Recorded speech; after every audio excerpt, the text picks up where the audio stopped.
I need to get your daddy on the phone. Uncle Tommy, what time is it? I need to talk to your dad now. There's something... Hello?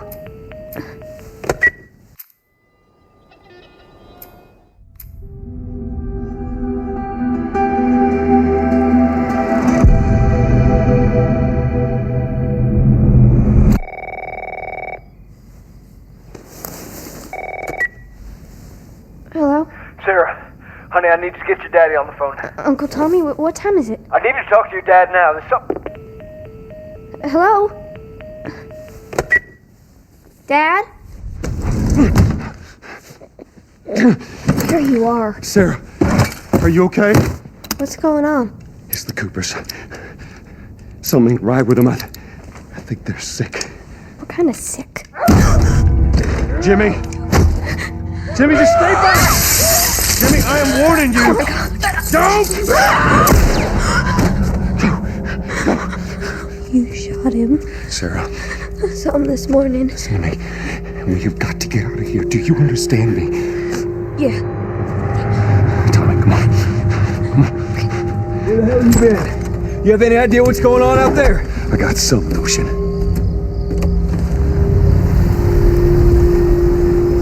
Oh, this is bad. Everyone and their mother had the same damn idea. We could just backtrack and...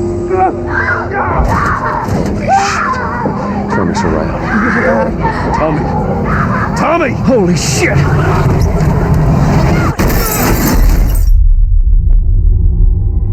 Dad? I'm here, baby. I'm here. Come on, give me your hand. What is it? My leg hurts. How bad? Pretty bad. You're gonna need to run. Now hold on tight. Go, watch out! Keep your eyes closed, honey. This way! Through the alley! Get to the highway! Go! You got Sarah! I can outrun him! I will meet you there! Daddy, we can't leave him. He's gonna be fine. You're getting closer. Dad? It's okay, baby. We're safe. We're safe. Hey! We need help! Stop! Please. It's my daughter. I think her leg is broken. Stop right there! We're not sick. Got a couple of civilians on the outer perimeter. Please advise. Daddy, what about Uncle Tommy? We're gonna get you to safety and go back for him, okay? Sir, there's a little girl. But... Yes, sir.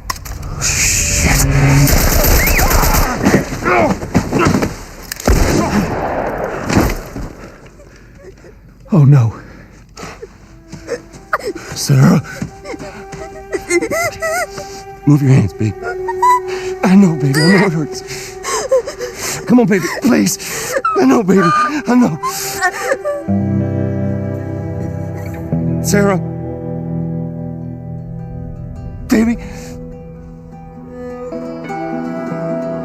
Don't do it, baby.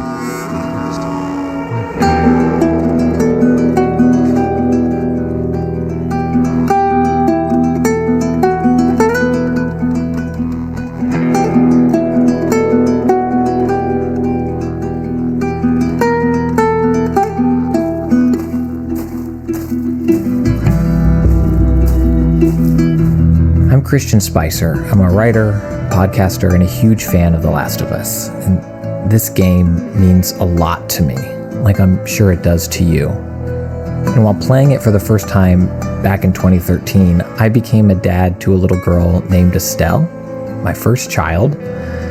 We nicknamed her Ellie before the game came out, before I knew anything about it. And there I am playing the game late at night, playing through the devastating prologue we just heard. My daughter, Ellie, literally sleeping on my lap. And I witnessed the moment when Sarah dies in Joel's arms. A father holding his daughter as she passes. And from there, the story doesn't let up. This game connected with me on such a human and emotional level. And even though I've replayed it many times, that first playthrough, it sticks with me to this day. Welcome to the official The Last of Us podcast.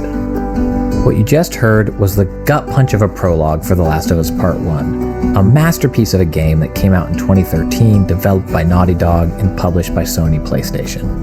And while Naughty Dog is getting ready to launch The Last of Us Part 2, I wanted to take the time now to revisit this video game that means so much to so many of us, and I wanted to crawl into the minds of the visionaries and talents who created this groundbreaking work.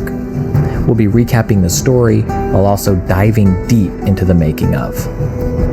In this episode, we'll be covering the prologue and Summer Part 1, and I'll be talking with Troy Baker and Ashley Johnson, also known as Joel and Ellie, and melee and combat designer Anthony Newman, and the writer and creative director of The Last of Us, Neil Druckmann.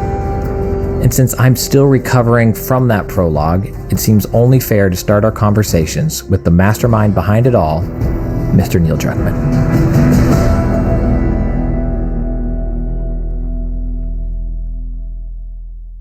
So jumping into the prologue for The Last of Us Part 1, the player starts the game as Sarah. And so immediately we're playing as a character who isn't the typical video game protagonist, right? Yes, a lot of those decisions came out of wanting to do something fresh, and then we ended up with all these extra wins that we didn't necessarily plan for. So initially the opening was you played as Joel, and you would go over your neighbor's house and see your neighbor get infected and have to do your first kill there as Joel, then come back to your house and get Sarah and be on your way. But the more we thought about it, it's like, one, it felt like, okay, I've kind of seen that before, you know. So I was like, how do we make this interesting? And then in one of our brainstorms got the idea like, well, what if you saw everything through Sarah's eyes? And that became exciting because you're playing a much more innocent, not as capable person. So you feel the fear of the world kind of falling apart around you. What is going on? And you feel more helpless. Dad? We have very limited time with Sarah, and we need to establish this character and create all this empathy because she is the reason why Joel ends up the way he is when we're jumping into the future. And it was a nice foreshadowing of where the story is ultimately going when you play as Ellie. Kind of like you're playing these two daughters that this guy ends up having. And we get to see this nice little scene of what Joel and Sarah's normal is, with Sarah asleep on the couch, waiting for her father. We'll talk about it in the morning. All right, good night. Hey, Scoot. Monday at work, huh? Here, What's this? your birthday. You kept complaining about your broken watch. So I figured, you like it? Honey, it's What? nice, but I think it's stuck. It's not. What? No. Oh, ha ha. Where did you get the money for this? Drugs. I sell hardcore drugs. Oh, good. You started helping out with the mortgage then. Yeah, you wish. It's interesting when you put it that way. It makes me think about the structure of The Last of Us, which is each chapter is kind of its own story. So you have to establish with each story, okay, what is the day-to-day like? And then what's the event that happened that throws these characters off their path, and how are they struggling to get kind of back to normal? And we came up with this idea of this sweet moment that his daughter has saved up money. And, we get the sense that maybe they don't have that much money, so it's a big deal for her. And she remembered his birthday, and she's staying up excited to give him this gift just so she could see his reaction. As far as I remember, the watch actually came from the concept art. Hyung Nam was our concept artist who did all the character designs. And there was just a drawing of a watch on Joel's wrist. And it seemed kind of interesting. And then in brainstorming his backstory, I was like, okay, what if he's carrying the watch that his dead daughter gave him? And that's kind of this constant reminder. And, in cinematic storytelling, you're always looking for ways to visualize feelings. So Joel doesn't have to constantly say, hey, remember Sarah, my daughter that died 20 years ago? Instead, all he's got to do is touch his watch. And as a player, you right away, that becomes a symbol for this relationship. And then to go from that to now you're seeing this other aspect of, and again, so much of this game is about parenthood, this relationship between a child and their parent and vice versa, that you go from this playfulness, this intimacy, to this protectiveness of, okay, now we got to make harder and harder decisions to protect the ones we love. And it was important to kind of encapsulate almost the entire story, and who Joel is really doesn't change that much. Like this story is not about Joel changing. This is about Joel returning to who he truly is over the course of the game. So you get to see the full spectrum of who this person is in the opening, and then we kind of hit a reset for him before we come back to it.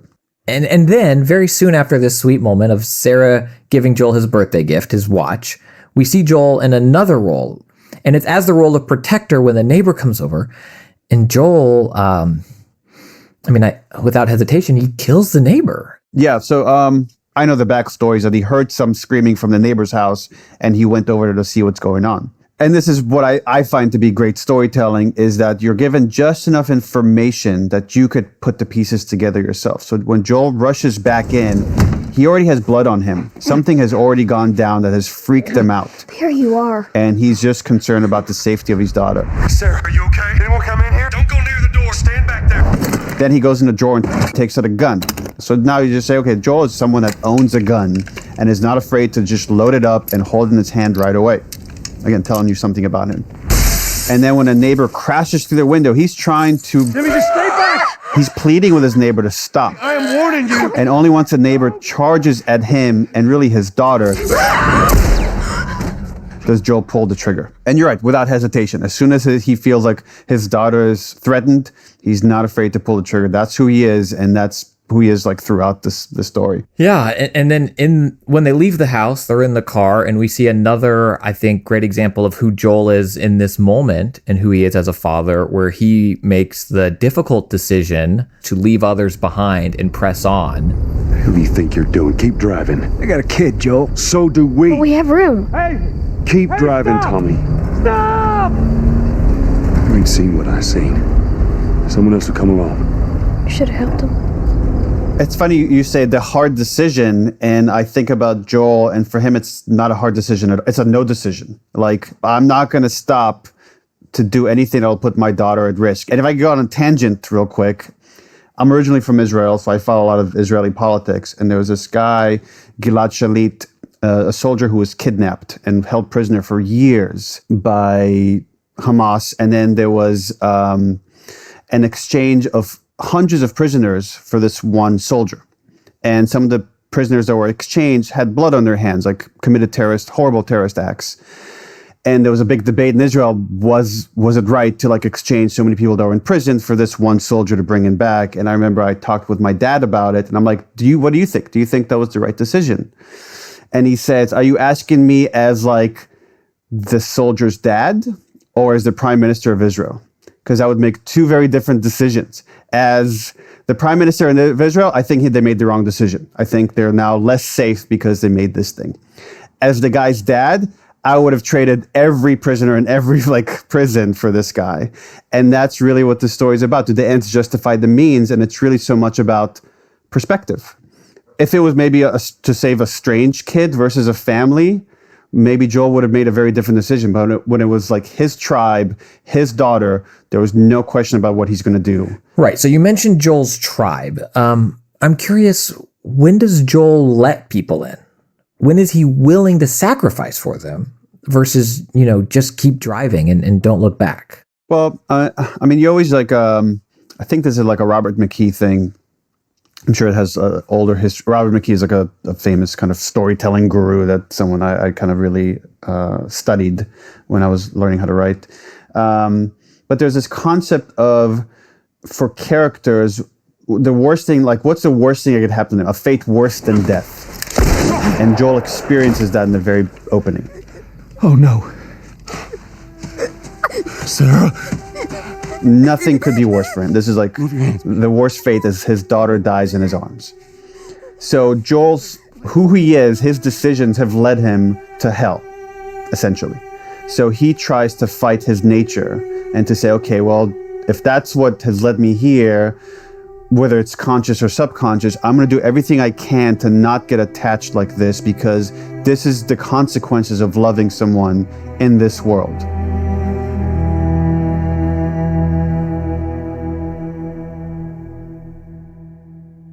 Were you already a father when that decision was made?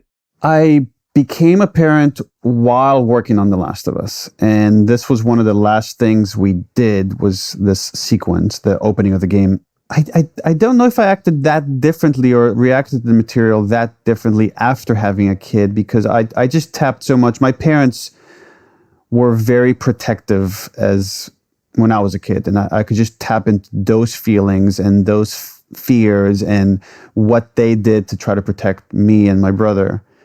That then once I had my own kid, it just felt a continuation, or maybe more intense versions of the same feelings. That's why I try, when people ask me, like, what's it like being a parent? Like, you feel new stuff. I'm like, I don't know if you feel new stuff. It's just you feel a love like you've never felt before. You feel a fear like you've never felt before. It's just everything is much more intense. I could have never known such intense feelings before. And so I'm sure, like, once we were shooting that scene, it hit on a more personal level, but we were always going down that path anyways. It's interesting because on one hand, when you're trying to direct actors, at least that's the way I do it, I'm trying to be an observer as if I'm a player playing the game, and I'm trying to feel it like as if I'm seeing it for the first time. And then there's a part of the director being very critical. And it's like, okay, what are we after? Are we achieving the thing that we're after? And we're trying to get the scene. And, Troy talks about this a lot. So I knew this scene was coming from the very, very onset of the game, because it was a foundational moment in the game. So I spent the next however long prepping and doing what I thought was a process for preparing for this role and this scene specifically, this moment. And I knew cognitively and academically that what you needed to do as an actor was attach yourself to a very real moment that could best be a one-to-one analog for the moment you were trying to create. And so I did. What they don't teach you, or what I had not learned rather, is that that is like sticking your mouth on the open end of a fire hydrant. And I hit the moment where I thought I was ready, walked in, and it is right there at the service. So we go through this scene, and it's bang, and instantly the levee breaks, and I lose my shit. And all of a sudden, Joel is gone. There's no Joel in that scene. There's just Troy, and there's Troy having this huge cathartic moment. And I hear, cut. I'd like to go again.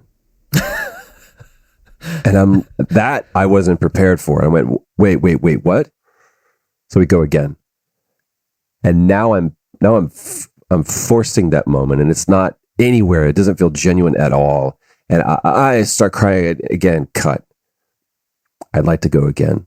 And we do this 5, 6, 7 takes. And finally, Neil says, okay, I think we've got it. And we all leave. I was exhausted. Then a month later, we're shooting again, and I'm outside, and Neil goes, so hey, next shoot, we're gonna do this scene. I was like, oh, cool. And he goes, and we also need to reshoot a scene. I was like, oh, which one? And he goes, and I went, dude, don't do this to me. And now I'm mad. And so a month later, we come back and we start shooting the scene, action, and I go straight into it. And it feels weird and it feels false. And we do it 3 or 4 times. And Neil walks up to me in between takes, and I'll never forget this. And he says, I'm picking up on some resistance. And I said, yeah, you're damn right you're picking up on some resistance, because we've got it. It's in the can. It was take 1. And he said, let me tell you what I have. I have a man broken. And I was like, yeah, his fucking daughter just died. He goes, no, I have a man broken. What I don't have is what's happening. This is happening. I can fix it. It's not working. She's going. She's gone. I'm broken. And that is when I realized that Neil Druckmann was the greatest director I've ever worked with.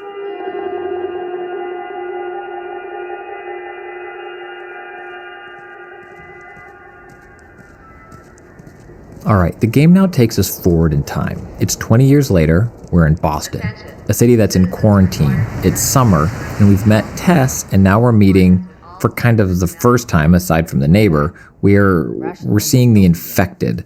We're seeing what life is like for survivors of the outbreak. We're seeing what Joel's experience is like walking by a group of people being checked if they're infected. Get a life. No, I'm not infected. Hold her down. This scan's wrong. Do it. Please. Trying to escape and being gunned down. Holy shit! And that does not seem to faze him. And I think that sets up a big event for the player, and it's Joel and Tess coming across a human being who has been infected by the spores. Watch it. Stop me. My mask broke. Don't leave me to turn. Please. What do you want to do? And Joel's action is to kill that person. It's kind of what we do at Naughty Dog is we try as much as we can to like find this marriage between interactivity and storytelling. So we came up with this concept of like, okay, as part of their smuggling route, Joel and Tess actually have these underground tunnels that they use, and they go outside of the city through spore-ridden areas where people that breathe in the spores could get infected. We get to see them wear a gas mask, except here they go into this path, this tunnel, and some of this debris has collapsed on another smuggler, has broken his mask, he's breathing the spores, and he knows he's going to turn. And when you get there, he pleads with you to shoot him. He doesn't want to turn into an infected. Don't leave me to turn. And there's a lot of telling you of like what people's mindset is like in this world. Please. And then we have the training comes up, and it tells you which buttons to push to aim your gun and pull the trigger. What do you want to do? And 9 out of 10 players do that. But we also have to account for players that don't do that just are fighting who Joel is at this moment. What do you want to do? So then we had Tess do it. So actually, if you don't kill the guy, Tess will do it for you. So either we establish that Joel does it or Tess does it, but they're both okay with just shooting someone and then moving on. This is just... Well, this is where I say something about my character. I had no idea Tess would do it. I have played this game so many times. Well, it's funny. We always have to account for like, okay, in gameplay, we want you to do this thing. What happens if you don't? So here's an opportunity to really put you into Joel's perspective. And so much of what we do with The Last of Us versus other games that, there's a lot of games that let you craft the morality of your character. You might have like a morality bar even to say, am I going to be good or evil? This is not that kind of game. We're saying Joel is a very specific character that takes very specific actions, and we're trying early on in the game to align you with him. So you're buying into what he's doing. You understand what he's doing. So that later, when he starts deviating maybe from your morality, you're on board already. So you're like, well, I wouldn't act this way, but I know Joel would. So I'm role playing as Joel. That's why I'm on board for these actions. And then we meet Marlene in this moment, and we're meeting the Fireflies for the first time. Look, let's just go find a firefly. You won't have to look very far. There you go. Queen Firefly. In The Last of Us, we really tried not to have heroes and villains. To show everything is about perspective, and they operate within these quarantine zones and try to quote unquote liberate them. So from their perspective, they're freedom fighters. From the military perspective, they're terrorists. From Joel and Tess's perspective, they're just an opportunity. They don't align themselves with either side. They got their own side. And in chasing Robert, like Robert stole a shipment of weapons that Joel and Tess use as a bartering tool to survive in this world. And now Robert has given it to the Fireflies. So the Fireflies are, at this point for Joel and Tess, are just a means to an end. You're looking so hot. Where's Robert? I needed him alive. The guns he gave you, they weren't his to sell. I want them back. Doesn't work like that, Tess. The hell it doesn't. I paid for those guns. You want them back? You're gonna have to earn them. And they see them, especially we see it more from Joel's perspective, he doesn't care for them. He doesn't care for this kind of idealistic view of life. He doesn't think it's going to lead to anything useful. It's all about survival. So we run into Marlene that has some knowledge of these black market smugglers with Joel and Tess. And she sees that they've killed Robert, who she was dealing with, and she needs to smuggle something out of this city. You do that, I'll give you your guns back, and then some. How do we know you got them? Search the area. Yes, sir. I gotta move. What's it gonna be? I want to see those guns. Follow me. And I think if Joel knew what the cargo was, he wouldn't have taken this on. We're smuggling her? You know, she's 14 years old when we first meet her, and we instantly see how scrappy she is because in that first meeting, she goes after Joel for touching Marlene and tells him to get the fuck away from her. Get the fuck away from her. Let her go. And she's ready to fight if necessary. And that's the first meeting we have of her. And that's a bold start. There's a crew of Fireflies that'll meet you at the Capitol building. You hand her off, come back, the weapons are yours. Double what Robert sold me. Speaking of which, where are they? Back in our camp. We're not smuggling shit until I see them. You'll follow me. You can verify the weapons. I can get patched up. But she's not crossing to that part of town. I want Joel to watch over her. Whoa, I don't think that's the best Ellie. idea. Him? Look, just take her to the North Tunnel and wait for me there. Jesus Christ. Just cargo, Joel. Don't take long. And you, stay close. Let's go. I feel like the line is blurred between me and Ellie at this point because I feel like I am Ellie to a certain degree and she's me. And it's, I don't know. I'm obviously very possessive of this character as well. Well, I think a lot of us are. I think players were able to relate to her because of the beautiful work you did in terms of creating this very real person. She's not a young ingenue. She's not a grizzled, hardened, tough gal, tank girl style character. She's very real and lived in. And I think it really draws people to her. Thank you. Yeah, I think it's really important, especially with female characters, to show all sides because that's what makes us special. Showing the vulnerability, showing moments when you're scared, showing the moments when you're strong. And you need that contrast because that's what makes what I think an interesting character.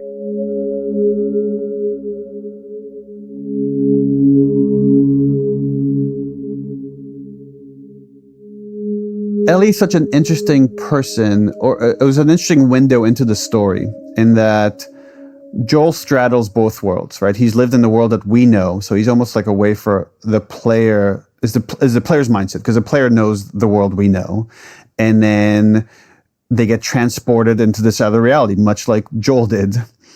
But Ellie, on the other hand, doesn't know anything but the post-pandemic world, this post-apocalyptic world. In fact, she doesn't know anything except for this oppressive quarantine zone. So she's a tool for us to still find the innocence in this world, to find wonder in things that we take for granted. And then the whole concept of The Last of Us was a long journey where you're going to have these two characters of Ellie and Joel, where at first they don't like each other, let alone trust each other or anything else. They don't like each other. And by the end of it, they're going to love each other like the way a parent loves a child or a child loves their parent, and they're willing to do anything for each other.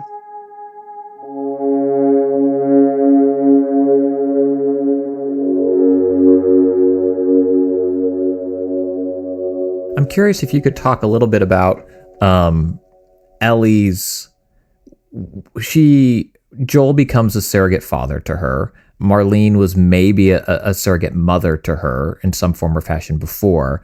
I would love your thoughts on kind of what is a family to Ellie and what she looks for in a mother or father and what those roles are or could be.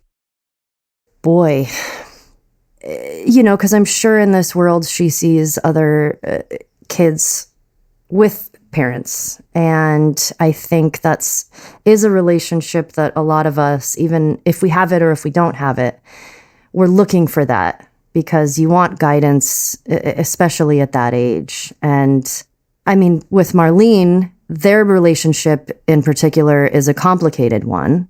But they care about each other deeply. And I do believe that Marlene, in many ways, was a parental figure for Ellie. And I think when she meets Joel, I feel like it's parental from the get-go. But if you went on that journey with anyone, there's no way you would not have a connection with them. I mean, as you kind of see her life in Left Behind, you see that life is hard, but she's resilient, she's tough, she's funny, it's all she knows. There's a new kind of isolation that she starts to carry with her because of the weight of being immune. And it's why she doesn't tell anybody. And she's different. And when you're a kid and you're different, you want to hide that because you stop being relatable. And especially something like an immunity to this thing that no one else seems to have, that's incredibly isolating. And there's a lot of weight to carry with that. And I mean, that's why at the end, why she says it can't be for nothing.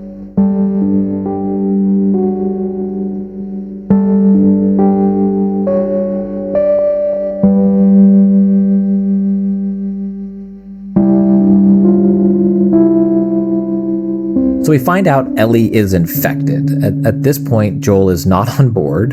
Ellie is definitely not his surrogate daughter. She's cargo. And now she's infected. She's a liability. And so I'm curious, Troy, if you could talk about portraying this moment and what it meant to Joel and how it set him up for the rest of his adventure.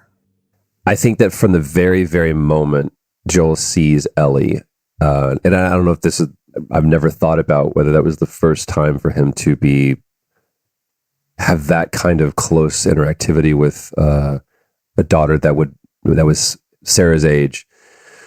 But it's such a visceral, there's no ambivalence about it, right? It is a clear, absolutely not. So from the very onset, he's connected to her. And it's even if it's there's a repulsion that happens as a pure defense mechanism for Joel. And that moment when they come out of the sewer and the soldiers kind of get them down and they do the ear test. Don't do anything stupid. Move. Turn around, on your knees. When you scan them, I'll call it in.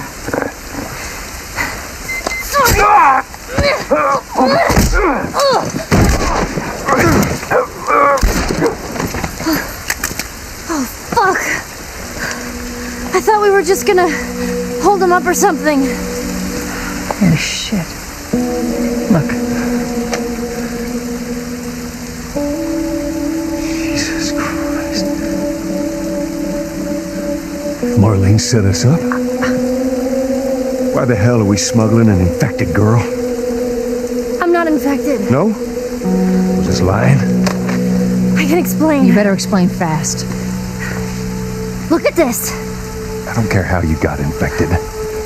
It's 3 weeks old. No, everyone turns within 2 days, so you stop bullshitting. It's 3 weeks. I swear. Why would she set you up?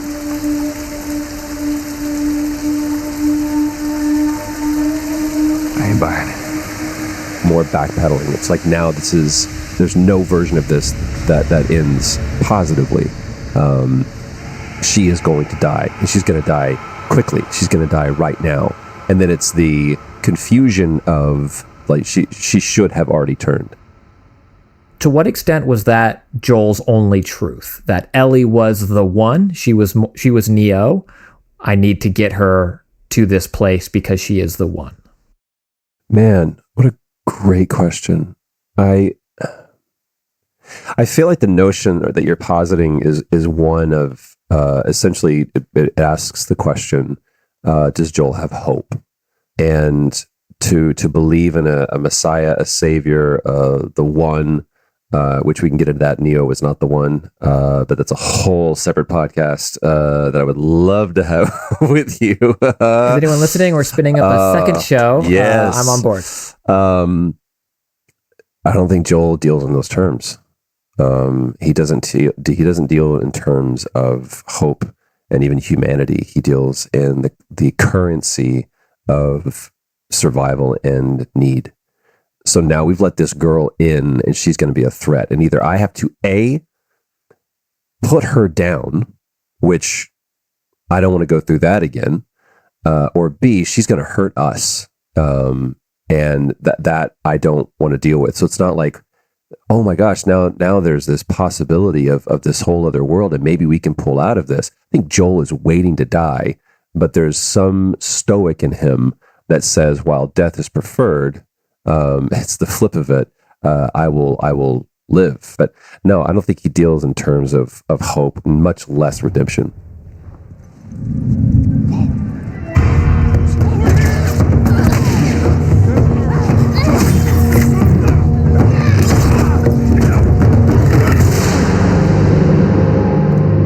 My name is Anthony Newman, and I was the melee combat designer on The Last of Us Part 1.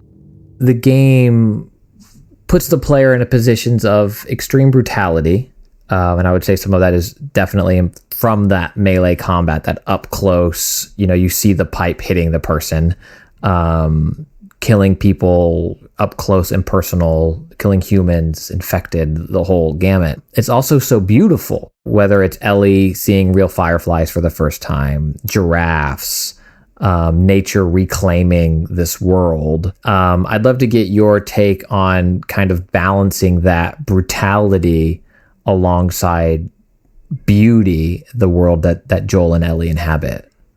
So at the studio, we're huge fans of Robert McKee and his works on like talking about story and narrative and stuff.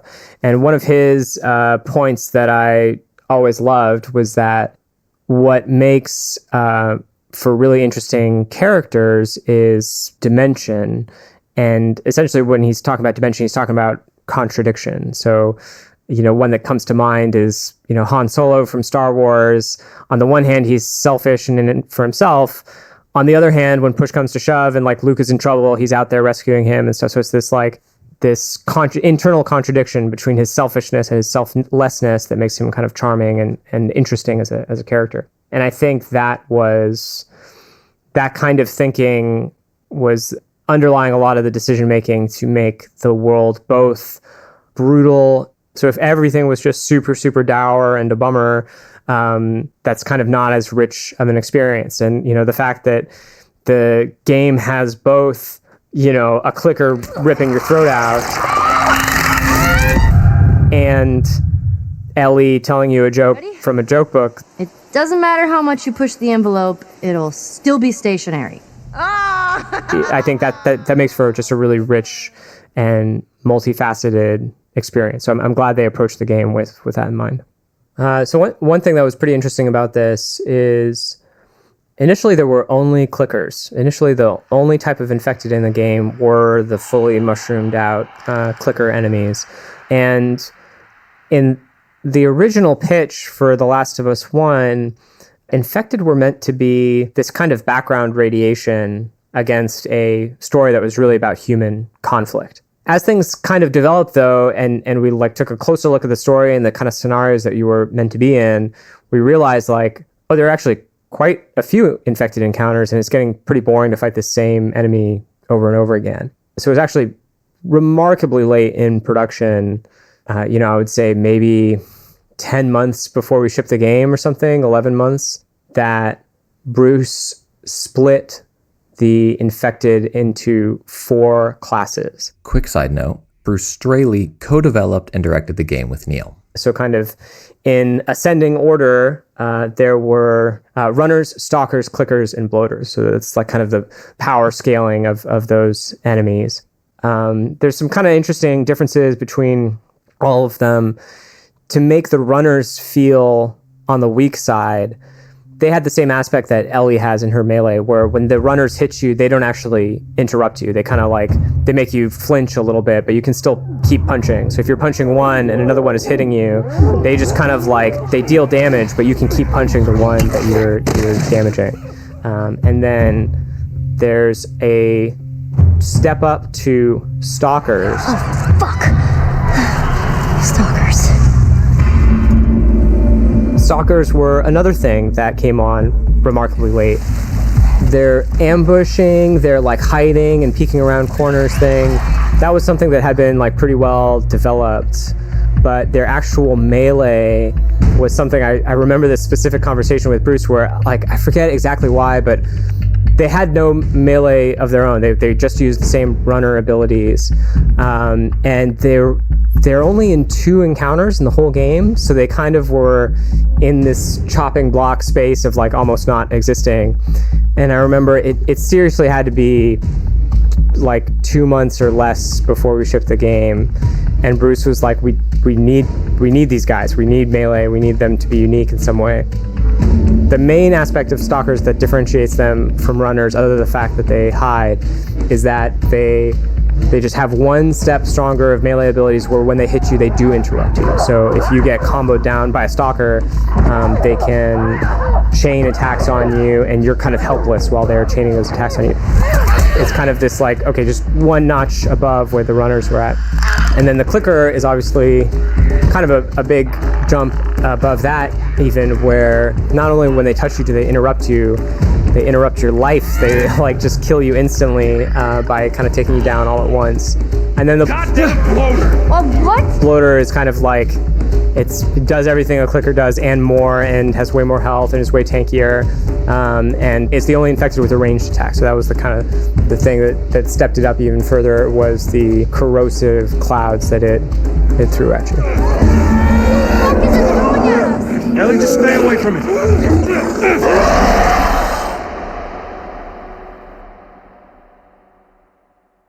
So at this point in the game, it's Ellie, Joel, and Tess, and they've made their way through the city to the Capitol building.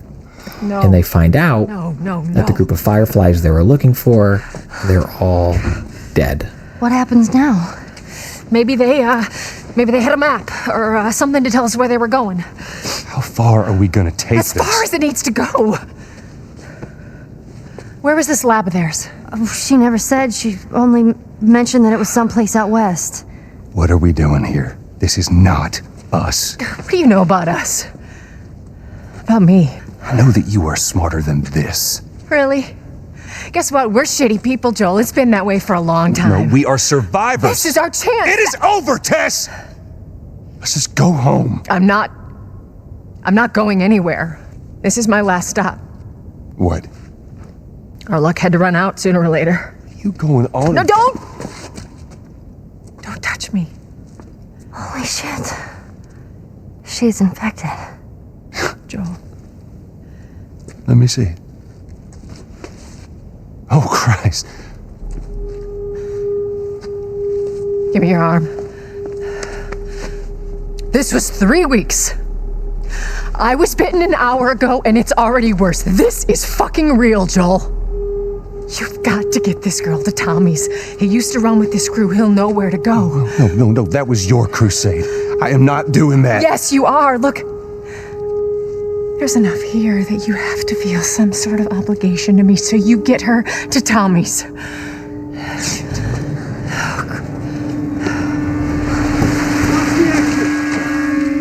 They're here. Damn it. I can buy you some time, but you have to run. You want us to just leave you here? Yes. There is no way that... I will not turn into one of those things. Come on. Make this easy for me. I can find... No, just go! Just fucking go. Ellie. I'm sorry. I didn't mean for this. Get a move on.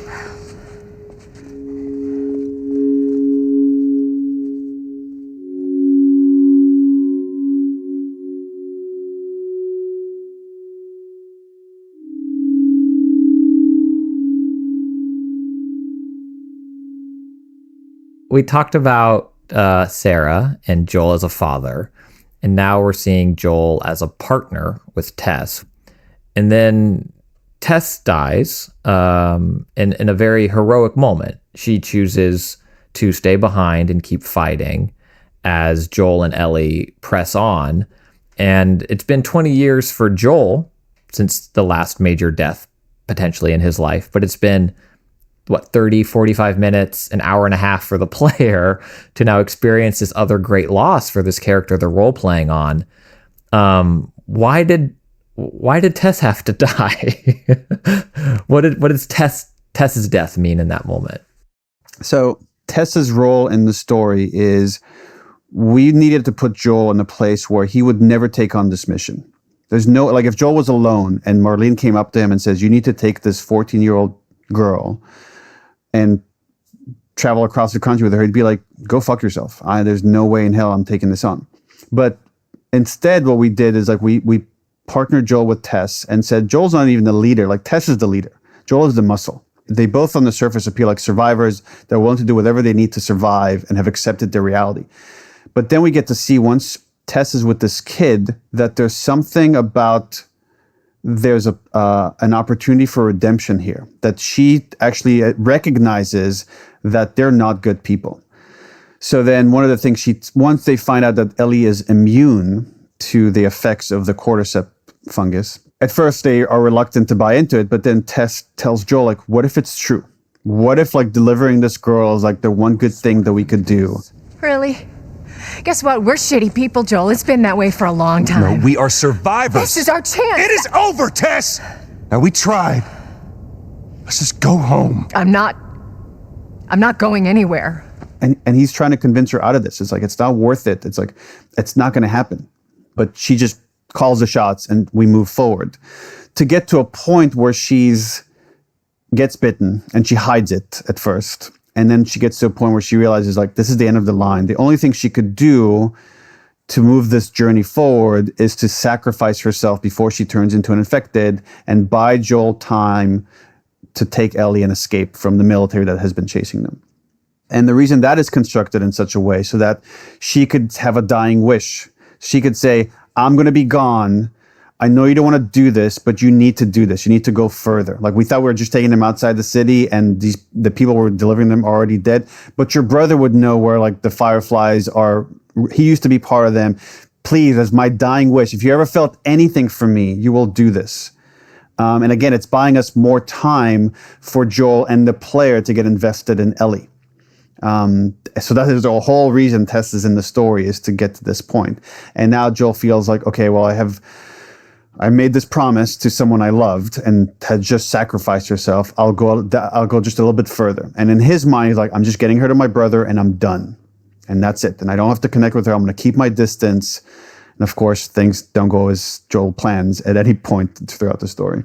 But that is why Tess dies the way she dies, and she makes this dying wish for Joel.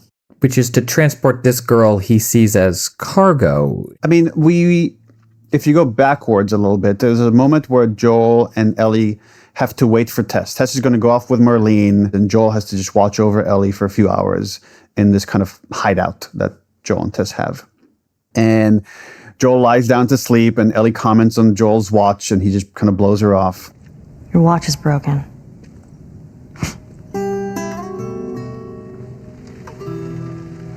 And then we see this moment where it's kind of this recurring theme where Joel wakes up from nightmares. You mumble in your sleep. And Ellie asks him about his dreams. I hate bad dreams. And then she starts telling him, like, they have this window where she could look outside and she sees the end of the quarantine zone. And she's like, I've never been this close to the outside. And he starts to see her as more than just cargo. You know, I've never been this close to the outside. Look how dark it is. Can't be any worse out there. And then after this moment where she shows this moment of innocence, he asks her, What on earth do the Fireflies want with you? And we see that he didn't let that go. He's starting to care. So we kind of drop these hints. We foreshadow that despite everything he's saying consciously, on a subconscious level, there's something else happening. And then we see it after Tess dies and he escapes with Ellie from these infected tunnels, and they're alone for the first time and they can regroup. And Ellie's trying to apologize about what happened to Tess. I'm sorry, I didn't mean for this. Get a move on. He shuts her down. He's like, okay, here are the rules. Like, you're just going to follow me. We're not going to talk about the past. We're not going to connect in any way. Like, he's trying to find ways to protect himself. And of course, Ellie is her own person. And even though she's like, says, sure, in this moment, I'm agreeing to your rules, none of it is going to go the way Joel wants it to go.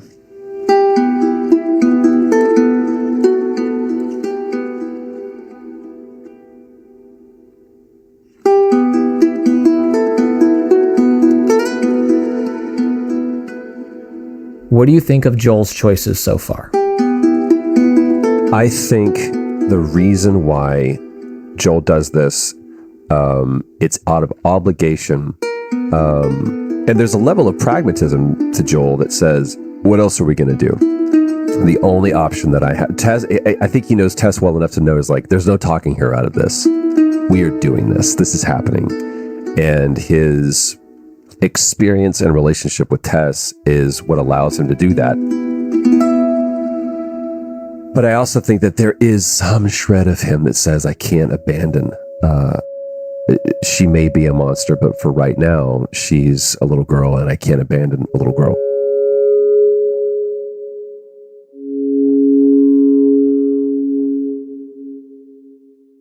So things have changed quite a bit from how Ellie's day started. And I'm curious, Ashley, what you think of Ellie's choices of going off into this unknown with this person, with Joel, right? Who only a few hours ago was a complete stranger to her.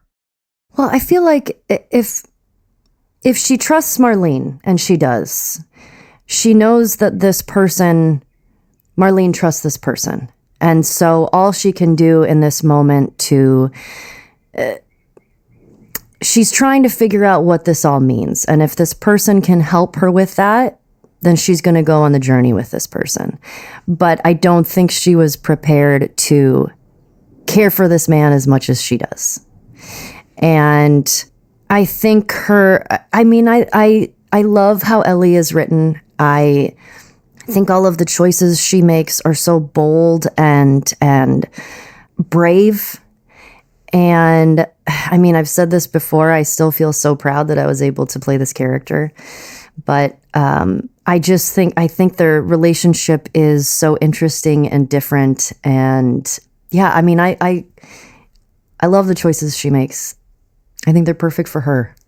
You mentioned Ellie looking out the window outside the quarantine zone, and we have this nice moment where Ellie gets outside of it and she sees fireflies, the actual insect. I mean, real fireflies. Yeah, I see that. Sorry, I lost myself for a sec. And we have this moment of story being conveyed through dialogue that isn't a cutscene, that the player, I believe, has to hear, but could kind of be doing something else in that moment. Yeah, that's what makes our medium unique, is that you get to experience things yourself. So when we have, let's say, Joel and Ellie walk through a forest in the game for the first time, and you look at the artwork that Naughty Dog artists have done, and it's just beautiful. We can write dialogue that actually reflects Ellie seeing a forest for the first time. And she talks about, I've never been through the woods. I've only lived in a concrete quarantine zone. So you, as a player, you get to you appreciate the graphics of the game, and then you get to hear this girl comment about it, and you're like, oh right, that is kind of pretty, and then she'll constantly comment about seeing a bird for the fly for the first time, or seeing fireflies, and she's like, look, actual fireflies, something she probably only read about or seen in a picture of in some falling apart National Geographic magazine that maybe she got to look at. Joel is probably someone that has lost all appreciation for beauty and art and the good things this world has to offer. Everything for him is just about surviving another day. So in a way, as cliche as it sounds, it's he's dead. Joel has died along with his daughter, and Ellie is now slowly bringing him back to life.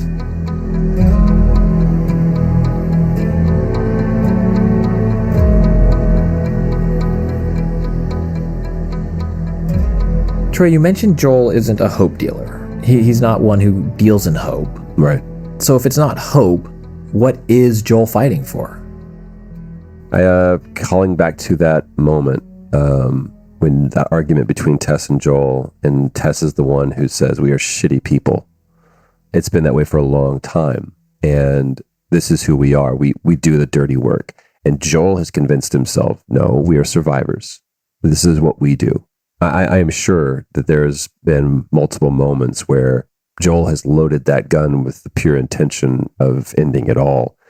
I think that there is a silent contract that he has with Sarah that he would not allow himself to do that. I believe that he feels that there's no absolution in that. That's not the solution to the problem. So what is the solution? The solution is that I survive.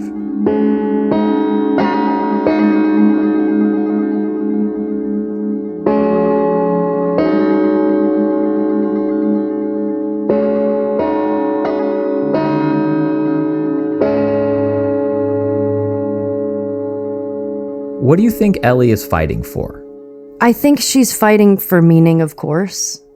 You know, like I said, I think having this thing happen to her, and with the loss that she's already experienced at this point, with losing her mother, losing Riley, you know, and like all of us, it's still trying to find the meaning in that. And also, you know, with spending time with the Fireflies of like, hey, maybe we can do something great. Maybe we can turn this around. And maybe I could be the key to that thing. I think she's really, truly just trying to find out why this thing happened to her and why she's the way that she is. And if she is, then maybe she can help other people.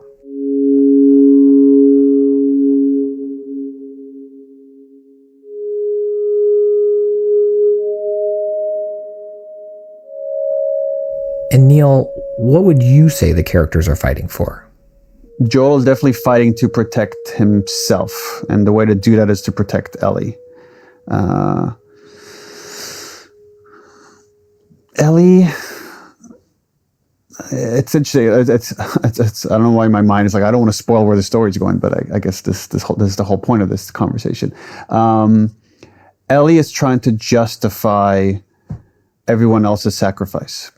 That's what she's trying to do throughout this whole story. She needs, we'll find out, like her best friend Riley died trying to save her. Tess now died trying to save her. We're about to meet other characters that aren't going to have good fates along the way. So she's trying to justify all these horrible things that's happening around her and the horrible things that she's going to do in finding this cure. That's why it means so much to her. Otherwise, she believes those deaths are on her.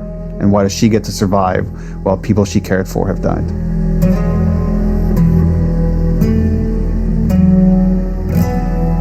Next week on the official The Last of Us podcast.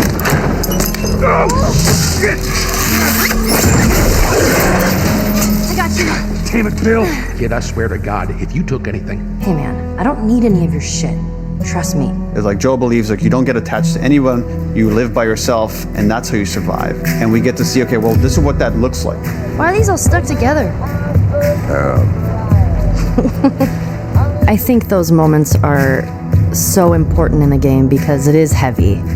And we need to have those moments to just sort of all have sort of a collective sigh of relief to have a break for a moment. The Last of Us podcast is produced by PlayStation and Spoke Media. It's hosted by me, Christian Spicer, and written by Brigham Mosley. Our Sony PlayStation team includes Charlie Yater, Christian Cardona, and Carrie Surtees. Our Naughty Dog team includes Arnie Meyer and Scott Lowe. Our production team is Carson McCain, Kelly Kolf, Trey Jones, Reyes Mendoza, and Alicia Force. This episode was mixed by Evan Arnett, who contributed additional sound design and music. Today's episode included interviews with Neil Druckmann, Troy Baker, Ashley Johnson, and Anthony Newman. Executive producers are Aaliyah Tavakolian and Keith Reynolds.